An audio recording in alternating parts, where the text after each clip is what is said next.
I've done helmets for quite a long time. Since I've been providing the MyCRO Band, that's all that I've been providing, and we've had excellent results. My name's Jed Jacobson. I'm a prosthetist and orthotist at Active Life in Southern California.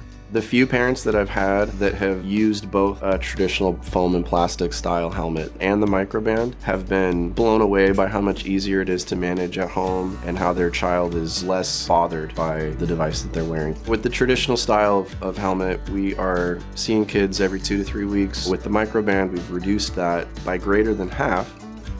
The MyCRO Band, in comparison to the traditional style, is quite a bit thinner. It is less noticeable for the baby wearing the helmet. It tends to get in the way a lot less. It's better for parents interacting with baby. It allows for that interaction to be a little bit more natural.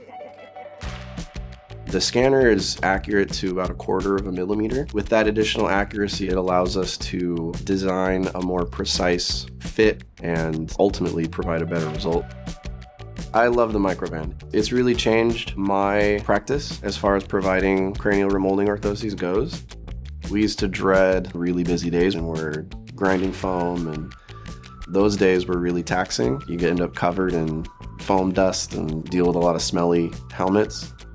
With the MyCRO Band, you can take out the fabric liner, wash it, and let it dry. You end up with healthier skin, less irritation, happier baby, happier family. I definitely believe in the MyCRO Band. It's been extremely effective and extremely easy for everybody involved.